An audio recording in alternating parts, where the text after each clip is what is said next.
UKN news ಸುದ್ದಿವಾಹಿನಿಗೆ ಸ್ವಾಗತ. ವೀಕ್ಷಕರೇ, ನಾನು MPM ಶಿವಪ್ರಕಾಶ್. ವಿಜಯನಗರ ಜಿಲ್ಲೆ ಹೂವಿನಹಡಗಲಿ ಪಟ್ಟಣದಲ್ಲಿ ತಾಲೂಕು ಪಂಚಾಯಿತಿ ಮಾಜಿ ಸದಸ್ಯ ಜೆ ಶಿವರಾಜ್ರವರ 38ನೇ ವರ್ಷದ ಹುಟ್ಟುಹಬ್ಬದ ನಿಮಿತ್ತ ಪಟ್ಟಣದ ಕಾಯಕನಗರದ ಅಲೆಮಾರಿ ಜನಾಂಗದ ನಿವಾಸಿಗಳ ಮಕ್ಕಳಿಗೆ ಪುಸ್ತಕ ವಿತರಣೆ, ಮಹಿಳೆಯರಿಗೆ ಸೀರೆ ಹಾಗೂ ಅಲ್ಲಿಯ ಎಲ್ಲ ಜನರಿಗೆ ಊಟದ ವ್ಯವಸ್ಥೆಯನ್ನು ಮಾಡುವ ಮೂಲಕ ಹುಟ್ಟುಹಬ್ಬವನ್ನು ಸಾರ್ಥಕ ರೀತಿಯಲ್ಲಿ ಹಮ್ಮಿಕೊಂಡಿದ್ದು ವಿಶೇಷವಾಗಿತ್ತು. ಹುಟ್ಟುಹಬ್ಬಗಳಲ್ಲಿ ದೇವಸ್ಥಾನಗಳಿಗೆ ಹೋಗುವ, ಕೇಕ್ ಕಟ್ ಮಾಡುವ, ಸ್ನೇಹಿತರ ಜೊತೆಗೆ ಪಾರ್ಟಿ ಮಾಡುವ, ಹೀಗೆ ದುಂದು ವೆಚ್ಚವನ್ನು ಮಾಡುವಂಥ ಅನೇಕ ಯುವ ಜನಾಂಗವನ್ನು ನಾವು ನೋಡುತ್ತಿದ್ದೇವೆ. ಆದರೆ ಯುವ ನಾಯಕ ಶಿವರಾಜ್ ವಿಶೇಷ ರೀತಿಯಲ್ಲಿ ಬಡವರ ಜೊತೆಗೆ ಆಚರಣೆ ಮಾಡುತ್ತಿರುವುದು ಕಂಡುಬಂತು. ಹುಟ್ಟುಹಬ್ಬದ ನಿಮಿತ್ತ ಅಲೆಮಾರಿ ಜನಾಂಗದವರಿಗೆ ಬಟ್ಟೆ, ಮಕ್ಕಳಿಗೆ ಪುಸ್ತಕ, ಊಟದ ವ್ಯವಸ್ಥೆ ಮಾಡಿರುವುದು ಸೂಕ್ತವಾಗಿದೆ. ಈ ರೀತಿಯ ಹುಟ್ಟುಹಬ್ಬವನ್ನು ಆಚರಣೆ ಮಾಡೋದ್ರ ಮೂಲಕ ಸಮಾಜಮುಖಿ ಕೆಲಸವನ್ನು ಮಾಡುವುದು ಅತ್ಯಂತ ಸಾರ್ಥಕವಾದ ಕಾರ್ಯ. ಈ ಕಾರ್ಯಕ್ರಮದಲ್ಲಿ ಗವಿಮಠದ ಡಾಕ್ಟರ್ ಹಿರಿಶಾಂತವೀರ ಸ್ವಾಮೀಜಿ, ಹಿರೇಮಲ್ಲನಕೆರೆಯ ಮಠದ ಅಭಿನವ ಚನ್ನಬಸವ ಸ್ವಾಮೀಜಿ, ಚೌಕಿ ಮಠದ ಗಾಡಿ ತಾತನವರು, ರಾಮದೇವರ ದೇವಸ್ಥಾನದ ಡಾಕ್ಟರ್ ರಾಕೇಶಯ್ಯ ಈ ಕಾರ್ಯಕ್ರಮದ ಸಾನ್ನಿಧ್ಯವನ್ನು ವಹಿಸಿ ಶಿವರಾಜ್ ಮತ್ತು ದಂಪತಿಗಳಿಗೆ ಆಶೀರ್ವದಿಸಿದರು. ಹುಟ್ಟುಹಬ್ಬದ ನಿಮಿತ್ತ ಅವರಿಗೆ ಸನ್ಮಾನಿಸಿ ಗೌರವಿಸಿದರು. ಈ ಕಾರ್ಯಕ್ರಮದಲ್ಲಿ ಹಿರಿಯರಾದ ಬಿರಬ್ಬಿ ಬಸವರಾಜ್, BJP ಮಂಡಲ ಅಧ್ಯಕ್ಷ ಪೂಜಾರಿ ಮಲ್ಲಿಕಾರ್ಜುನ, ವಕೀಲರಾದ ಪ್ರಶಾಂತ್ ಪಾಟೀಲ್, ಅಂಗನವಾಡಿ ಫೆಡರೇಷನ್ ಮುಖಂಡರಾದ ಜಯಲಕ್ಷ್ಮಿ, ಮುಖ್ಯ ಶಿಕ್ಷಕರಾದ ರೇಣುಕಮ್ಮ, ಮಲ್ಲಪ್ಪ, P. ನಿಂಗಪ್ಪ, ಜಗದೀಶ್ ಉಪಸ್ಥಿತರಿದ್ದರು. ದುರ್ಗೇಶ್ ಕಾರ್ಯಕ್ರಮವನ್ನು ನಿರ್ವಹಿಸಿದರು. ಜೆ ಶಿವರಾಜ್ರವರ 38ನೇ ವರ್ಷದ ಹುಟ್ಟುಹಬ್ಬದ ನಿಮಿತ್ತ ಅವರ ಸ್ನೇಹಿತರು, ಅಭಿಮಾನಿಗಳೆಲ್ಲ ಸೇರಿ ಕಾಯಕನಗರದಲ್ಲಿ ಹುಟ್ಟುಹಬ್ಬವನ್ನು ಆಚರಣೆ ಮಾಡುವ ಮೂಲಕ ಸಮಾಜಕ್ಕೆ ಒಂದು ಸಂದೇಶವನ್ನು ನೀಡಿದ್ದಾರೆ. ಬರ್ತೀರಾ? ಇಲ್ಲಿ ಬುಡಕಟ್ಟು ಜನಾಂಗ, ನೀವೇನು ಅಲೆಮಾರಿ ಜನಾಂಗದವರಿಗೆ ಮೀಸಲಾತಿ ಕೂಡ ತಗೊಂಬರ್ತಾ ಇದ್ದಾರೆ. ನೀವು ಯಾರಾದರೂ ಆ ಒಂದು ಉಪಯೋಗನ ಸದುಪಯೋಗ ಮಾಡ್ಕೋಬೇಕು. ಮೀಸಲಾತಿ ನಿಮಗೋಸ್ಕರ ಹೋರಾಟ ಮಾಡಿ ತರ್ತಾ ಇದ್ದಾರೆ. ಯಾರಾದರೂ ಸ್ಕೂಲ್ನಲ್ಲಿ ಇಲ್ಲಿ SLC ಆದಂಥ ಈ ಕಾಯಕನಗರದಾಗ ಏನು ಅಲೆಮಾರಿ ಜನಾಂಗದಲ್ಲಿ ಇದಿರಲ್ಲ, ಒಬ್ಬರಾದರೂ ಯಾರಾದರೂ SLC ಪಾಸ್ ಆದ್ರೆ ಯಾರಿಲ್ಲ ನನಗೆ ಗೊತ್ತಿರೋ ಪ್ರಕಾರ. ಅದು ನನಗೆ ವಿಷಾದನೆ ಅನಿಸ್ತಾ ಇದೆ. ಯಾಕಂದ್ರೆ ದಿನಾ ಬೆಳಕಂದ್ರು ಮೇಡಮ್ ಅವ್ರು ಬರ್ತಾರೆ, ನಾವು ಬರ್ತೀವಿ, ಸ್ಕೂಲಿಗೆ ಕಳ್ಸ್ರಿ ನಿಮ್ಮ ಮಕ್ಕಳಂತ. ಇಲ್ಲಿ ಶಿಕ್ಷಣ ವಂಚಿತರಾಗಬಾಡ್ರಿ.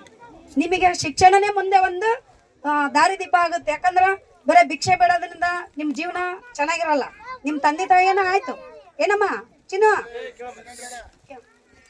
ಇಲ್ಲಿ ಶಿಕ್ಷಣ ಪಡೀರಿ. ಯಾಕಂದ್ರೆ ಫಸ್ಟ್ ನಾವು ಹೆಣ್ಮಕ್ಳಿಗೆ ಹೇಳ್ತೀವಿ. ಯಾಕಂದ್ರೆ ನಾನು ಬಂದ್ ಸರ್ತಿ ಮೇನ್ ಹೇಳ್ತೀನಿ, ಅಣ್ಣ ಕಳಿಸ್ರಣ ಅಂದ್ರೆ ಅಕ್ಕ ನಾವು ಹೇಳ್ತೀವಿ, ಹೆಣ್ಮಕ್ಳು ಕಳ್ಸಲ್ಲ ಅಲ್ರಿ. ನೀವು ಬರೇ ಮಕ್ಕಳನ್ನ ಹುಡ್ಸೋದೊಂದೆಲ್ಲ ನಿಮ್ಮ ಜವಾಬ್ದಾರಿ, ಎಲ್ಲಾದು ಇರಬೇಕು. ಇವತ್ತು ಶಿವರಾಜ್ ಇಲ್ಲಿ ಈ ಮಟ್ಟಕ್ಕೆ ಬಂದಾನಂದ್ರೆ ಆತನ ವಿದ್ಯಾನೇ ಆತಗ ಈ ಮಟ್ಟಕ್ಕೆ ತಂದಿರೋದು. ಅದಕ್ಕೆ ದಯಮಾಡಿ ಎಲ್ಲ ಮಕ್ಕಳನ್ನು ಶಾಲೆ ಕಳಿಸ್ರಿ. ಈಗ ಯಾಕಂದ್ರೆ ಮೇಡಮ್ ಅವ್ರು ಬರೇ ಇದನ್ನ ಹೇಳ್ತಾರಂತ ಅನ್ಕೋಬೇಡ್ರಿ. ನಿಮ್ಮ ಭವಿಷ್ಯಕ್ಕೆ ನಾನು ಹೇಳ್ತಾ ಇರೋದು. ದಯಮಾಡಿ ಯಾರು ಇದನ್ನ ಮಾಡ್ಕೋಬೇಡ್ರಿ. ಶಿವರಾಜ ಇವತ್ತೇನಾದ್ರು ಹೆಣ್ಮಕ್ಳಿಗೆ ಬಟ್ಟೆ ಕೊಟ್ಟಿದ್ದಾನೆ, ಮಕ್ಕಳಿಗೆ ಪುಸ್ತಕ ಕೊಟ್ಟಿದ್ದಾನೆ, ಊಟ ಒಳ್ಳೆ ಒಂದು ಭೋಜನ ವ್ಯವಸ್ಥೆ ಮಾಡಿದ್ದಾನೆ. ಇಷ್ಟು ಜನ ಸ್ವಾಮೀಜಿಗಳು ಬಂದಾರ ನಿಮ್ಮ ಇದಕ್ಕೆ ವಿತರಿಸ್ತಾ ಇದ್ದಾರೆ.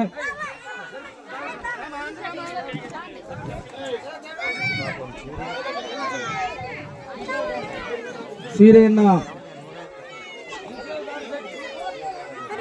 ವಿತರಣೆ ಮಾಡಲಿದ್ದಾರೆ.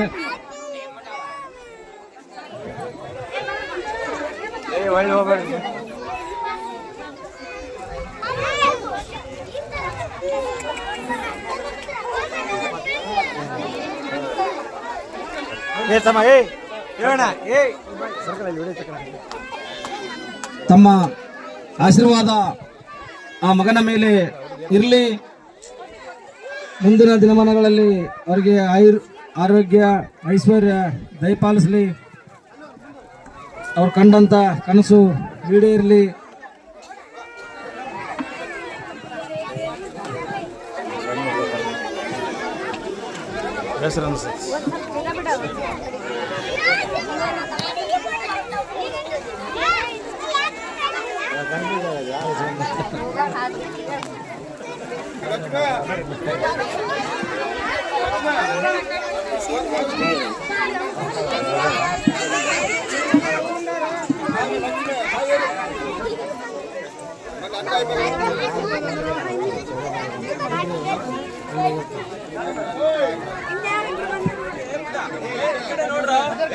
ಶಿವರಾಜ್ ಅಲ್ಲ